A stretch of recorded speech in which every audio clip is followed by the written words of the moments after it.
Saudara-saudari, marilah kita mendengarkan renungan dengan judul Yesus Pokok Anggur, yang berdasarkan pada Injil Yohanes bab 15 ayat 5. Akulah pokok anggur dan kamulah ranting-rantingnya. Barang siapa tinggal di dalam aku dan aku di dalam dia, ia berbuah banyak, sebab di luar aku kamu tidak dapat berbuat apa-apa. Dalam nama Bapa dan Putra dan Roh Kudus. Amin. Saudara-saudari terkasih dalam nama Tuhan Yesus Kristus, saya ingin mengajak Anda untuk memahami mengapa Tuhan Yesus membuat perumpamaan tentang dirinya sebagai pokok anggur yang benar. Hal itu tentu saja sangat mudah untuk dipahami oleh para pendengarnya, sebab mereka bisa melihat pokok anggur di dalam hidup mereka. Mereka juga meminum anggur, bahkan mereka menghendaki anggur yang terbaik yang harus disajikan kepada tamu undangan dalam perjamuan pernikahan di Kana. Ketika Yesus, ibunya, dan para muridnya diundang ke sana. Ketika anggur yang diubah Yesus dari air terasa lezat dan luar biasa, pemimpin pesta itu berkata, "Mengapa baru sekarang anggur jos ini dikeluarkan? Harusnya sejak awal disajikan." Singkat kata, anggur sudah menjadi sesuatu yang sangat melekat dalam kehidupan orang Yahudi. Lalu, Yesus memberikan alegori atau persamaan bahwa dirinya adalah pokok anggur yang benar. Bukan pohon kelapa, bukan pohon duren, bukan pohon mangga. Ya, kalau Yesus lahir di Indonesia, bisa jadi bukan pokok anggur perbandingannya. Saudara-saudari terkasih, Tuhan Yesus menyebut dirinya sebagai pokok anggur dan murid-muridnya adalah ranting-rantingnya. Sebuah penggambaran yang mudah ditangkap oleh para pendengarnya. Yesus menyebut Bapanya adalah pengusahanya. Ranting yang tidak menghasilkan buah akan dipotong, yang berbuah dibersihkan agar menghasilkan banyak buah. Inilah yang diperdengarkan kepadamu hari ini. Akulah pokok anggur dan kamulah ranting-rantingnya. Barang siapa tinggal di dalam aku dan aku di dalam dia, ia berbuah banyak, sebab di luar aku kamu tidak dapat berbuat apa-apa. Sebuah gambaran yang tidak sulit untuk dipahami. Ranting akan menghasilkan buah kalau menempel pada pohon anggur. Di luar atau ranting yang dipotong pasti kering atau mati atau tidak dapat menghasilkan buah. Gampang sekali untuk memahaminya. Gambaran yang menyatakan keinginan Yesus kepada para muridnya supaya mereka memiliki hubungan yang baik dengan gurunya, mendengarkan dia dan mengandalkannya juga.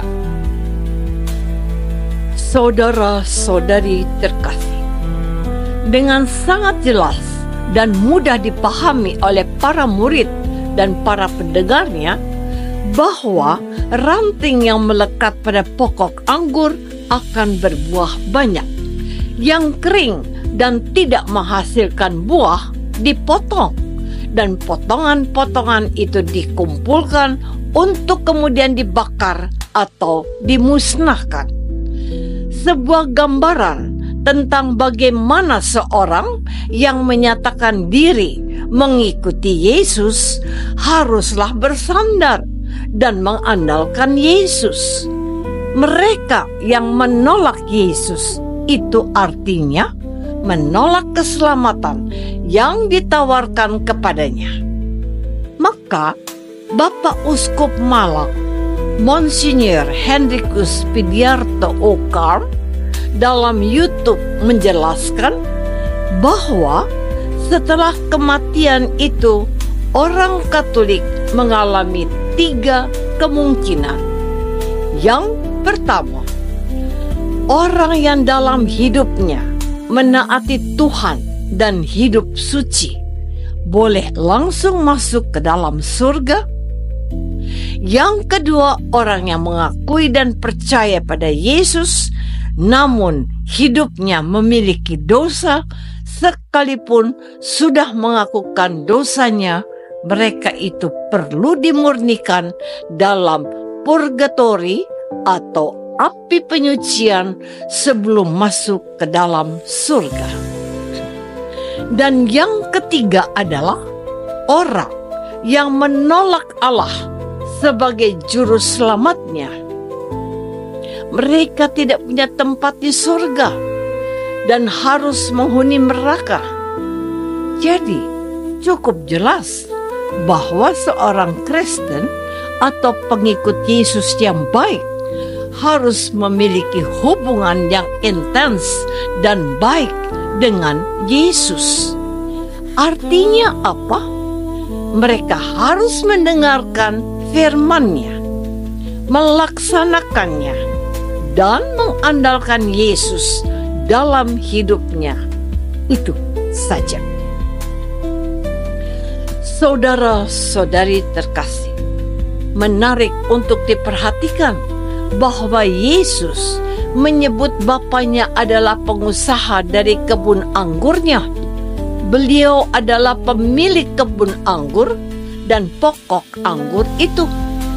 Tentang Bapaknya, di akhir perikop ini, Tuhan Yesus berfirman, "Jikalau kamu tinggal di dalam Aku, dan firman-Ku tinggal di dalam kamu, mintalah apa saja yang kamu kehendaki, dan kamu akan menerimanya."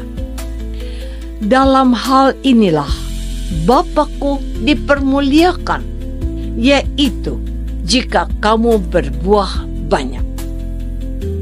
Bapa dipermuliakan oleh perbuatan-perbuatan kasih kita, seperti yang diajarkan oleh Yesus melalui firman-Nya.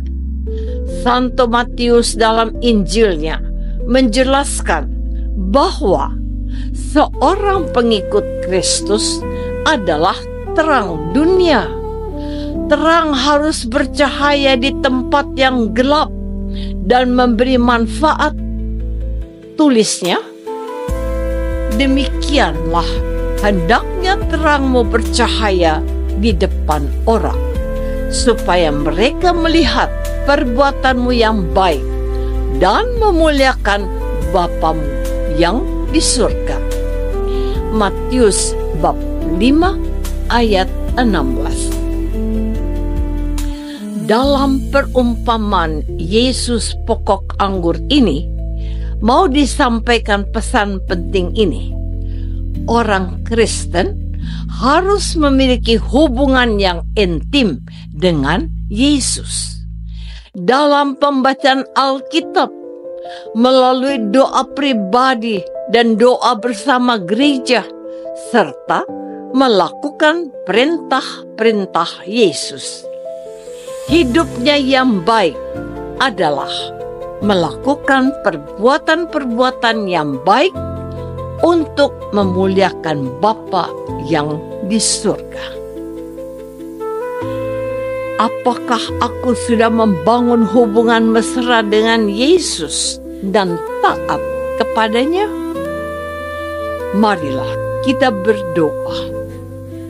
Bapa Bapa yang Maha Baik, kami bersyukur karena pada hari ini kami diingatkan kembali untuk membangun hubungan yang suci dengan Yesus, pokok anggur sejati, dan menghasilkan buah.